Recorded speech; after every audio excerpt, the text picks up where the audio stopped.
नमस्कार,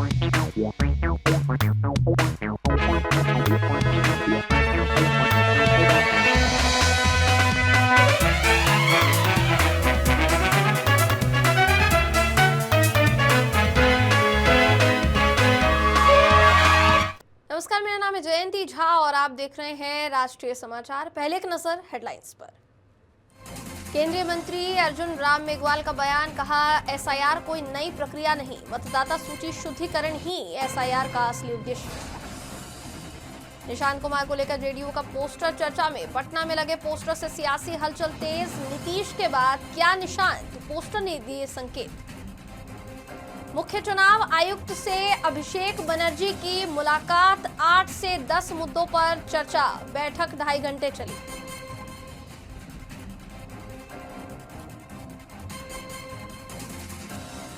delivery workers की हड़ताल को लेकर राघव चड्ढा का समर्थन, डिलीवरी वर्कर्स की मांगे जायज, कहा आप सांसद राघव चड्ढा ने कि डिलीवरी वर्कर्स की मांगे पर ध्यान देना चाहिए। अमिताभ बच्चन का रहस्यमय ट्वीट चर्चा में, 9 से 10 का क्या है संकेत। बिग बी के ट्वीट पर सोशल मीडिया पर मिली जुली प्रतिक्रियाओं का दौर जारी।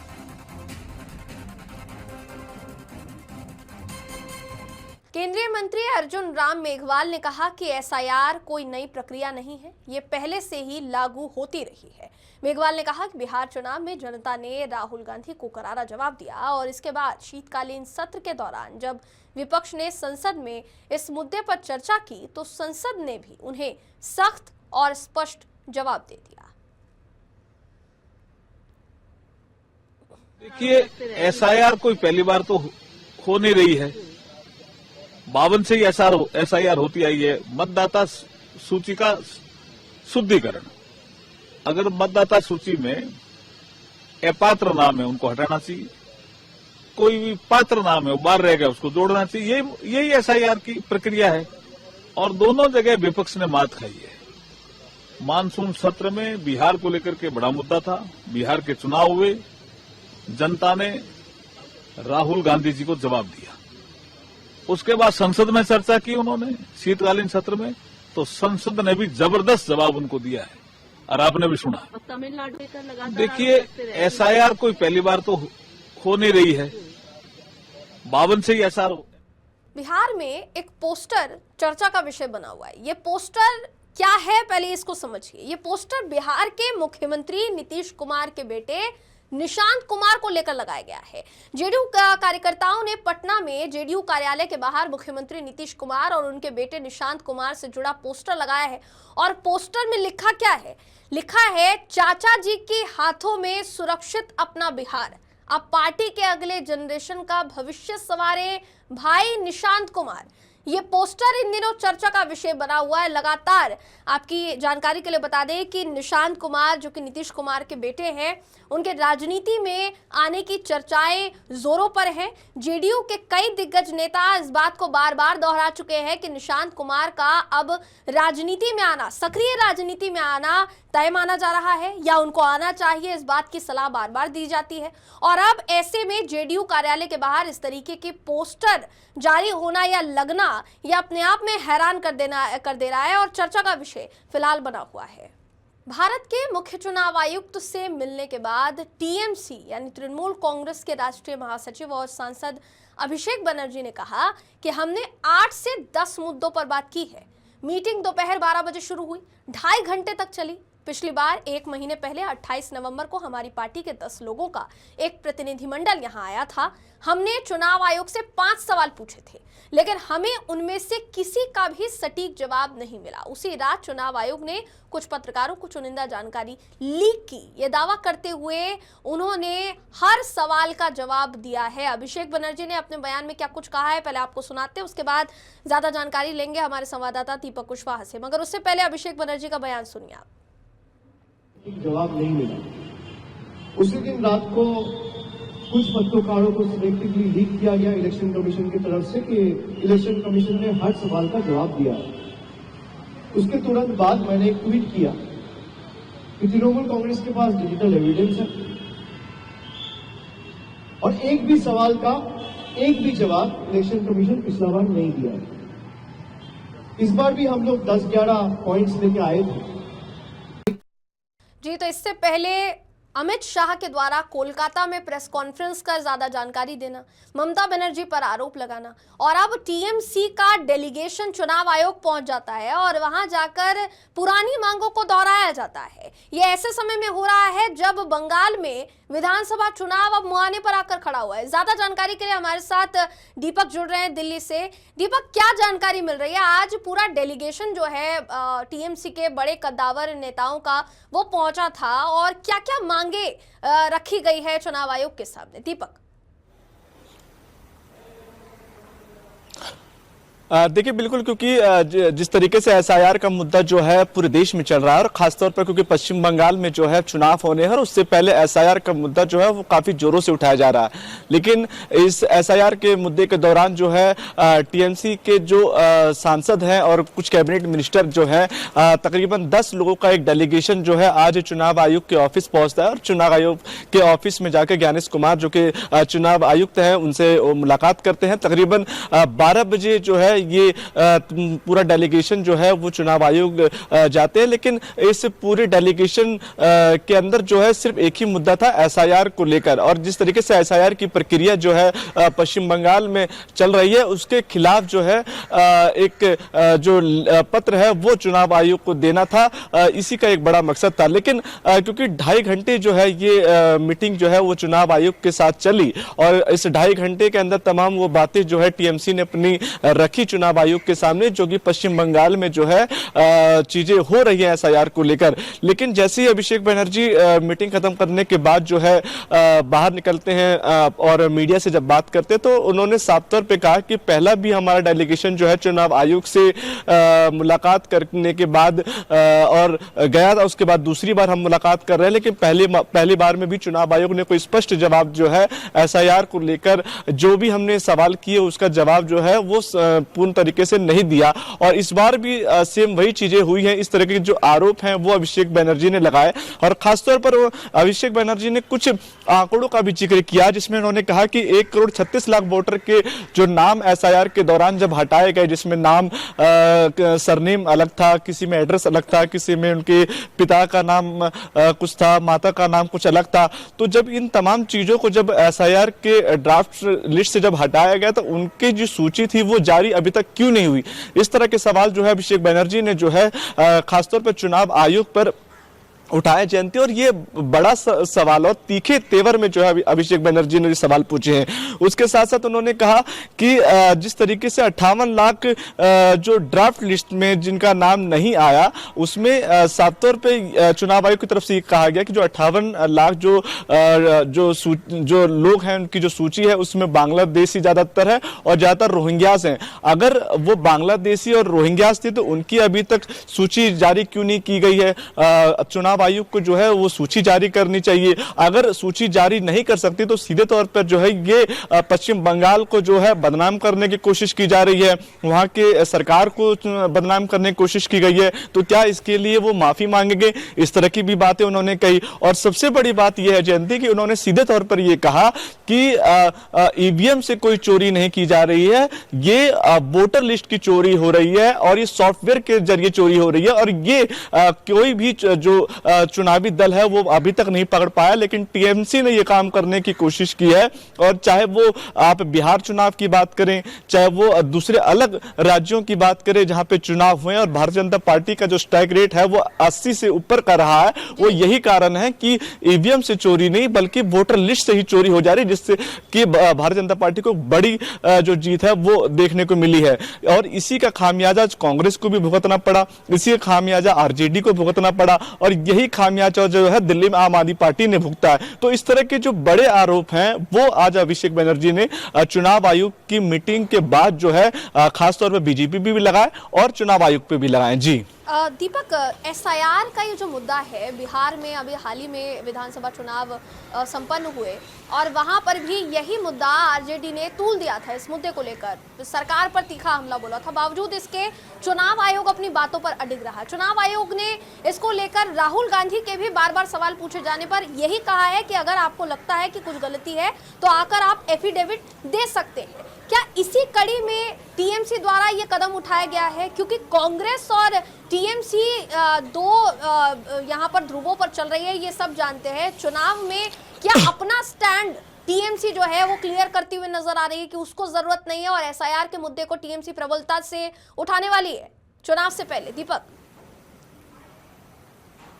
देखिए, क्योंकि अभिषेक बनर्जी ने जिस तरीके के जवाब अभिषेक बनर्जी ने दिए, और क्योंकि जब ये सवाल जब अभिषेक बनर्जी से पूछा गया था कि क्या जब फाइनल लिस्ट जब आएगी और उस फाइनल लिस्ट के दौरान जब वो फाइनल लिस्ट में भी कमियां होंगी जो आपके अकॉर्डिंग नहीं हो पाई, तो क्या आप उस लिस्ट को जो है आप स्वीकार करेंगे? तो अभिषेक बनर्जी ने साफ तौर पर कहा कि अगर हमको लगेगा कि उस फाइनल लिस्ट में जो है वो काफी खामियां हैं, काफी दिक्कत है, तो हम उस लिस्ट को बिल्कुल स्वीकार नहीं करेंगे और हम इसके लीगल जो चीजें हैं वो उसके साथ हम आगे बढ़ेंगे। और क्योंकि लगातार एसआईआर की जो ड्राफ्टिंग हो रही है, जो सूची जारी हो रही है, उसमें काफी कमियां निकल के सामने आ रही है। इस तरह के जो बयान है वो खुद अभिषेक बनर्जी ने दिए हैं। एक बात और आपको जयंती बता दूं कि अभिषेक बनर्जी ने आज अपने वक्तव्य के दौरान एक बात और कही कि जो थर्ड पार्टी एजेंसियां जो तमाम जो चीजें वो करती हैं, उनका एक जो सीसीटीवी जो है उसको भी जारी करना जरूरी है। क्यों चुनाव आयोग जो है सीसीटीवी जो है वो जारी नहीं कर रही है? क्यों बिहार के जो इलेक्शन थे, बिहार का जो एसआईआर के जो नियम थे वो अलग थे और पश्चिम बंगाल के लिए जो है वो अलग किए जा रहे हैं? इस तरह के जो सवाल हैं वो भी अभिषेक बनर्जी ने बड़े खड़े किए हैं। तो ये सीधे तौर पर जो है टीएमसी,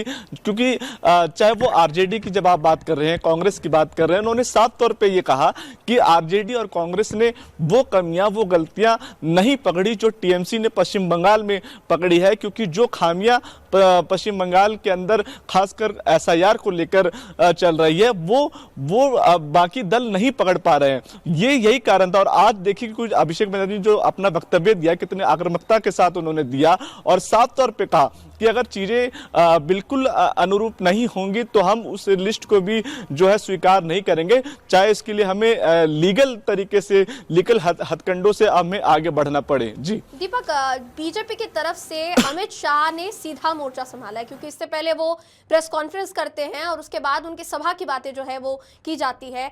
तो ये तो कहा जा सकता है कि चुनाव को लेकर अब बीजेपी ने अपनी पूरी तैयारी शुरू कर दी है, लेकिन क्या काउंटर करने के लिए अब टीएमसी भी तैयार कहीं ना कहीं नजर आ रही है? क्योंकि इस मुद्दे को जो है अब तूल दिया जा रहा है और ऐसा लग रहा है कि बंगाल चुनाव में एसआईआर भी एक बड़ा मुद्दा रहेगा। दीपक,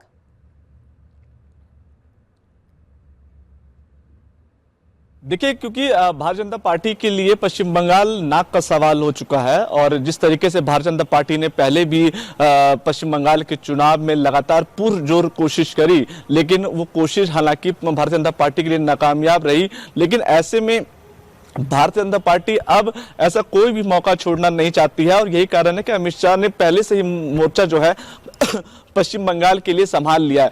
तो आप समझ सकते हैं कि एक बड़ी रणनीति जो है खासतौर पर पश्चिम बंगाल के लिए भारतीय जनता पार्टी के पास है। हमने कार्यकारी अध्यक्ष नितिन नवीन के साथ लगातार जो है महासचिवों की बैठक हुई, उसमें एसआईआर और पश्चिम बंगाल का मुद्दा भी बिल्कुल साफ तौर पे चर्चा में रहा।